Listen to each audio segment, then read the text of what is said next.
Hello friends, ഞാൻ ഉപ്പി പേക്ക് പുല്ലെടുക്കാൻ പോയെന്ന്. ദാഹിക്കുമ്പോ കുടിക്കാൻ വേണ്ടിട്ട് വെള്ളവും വെയിൽ വെള്ളാണ്ടിക്കാൻ വേണ്ടി ഒരു കൊടയിലെടുത്തിന്.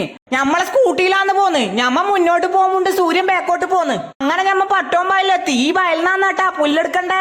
രണ്ട് ഭാഗത്തും വയലും നടുക്കേ ബെയ്യാന്നുള്ള ഈ ബെയ്മിലെയാന്ന് ഞമ്മ വന്നിനി. ഞാൻ മഴ പെയ്തോണ്ട് പുല്ലെല്ലാം നനഞ്ഞിന്. അതുകൊണ്ട് രാവിലെ വന്നിട്ട് ഞമ്മ ഉണങ്ങാൻ വേണ്ടിട്ട് പുല്ലെല്ലാം ചിക്കിയിട്ടിന്.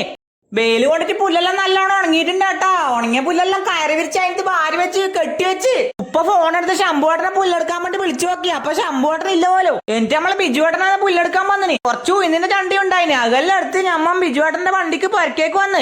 എന്നിട്ട് ഞാൻ കുളിച്ച് ഡ്രസ്സെല്ലാം മാറ്റി പള്ളിയിലേക്ക് പോയി. നിസ്കാരം കഴിഞ്ഞ് ചോറും തിന്ന് ലൈറ്റ് ഓഫ് ആക്കിയിട്ട് കടന്ന്. അന്നേരം ഉണ്ട് ഒരാൾ റൂമിന്റെ ജനല് വന്ന് മുട്ടുന്നു.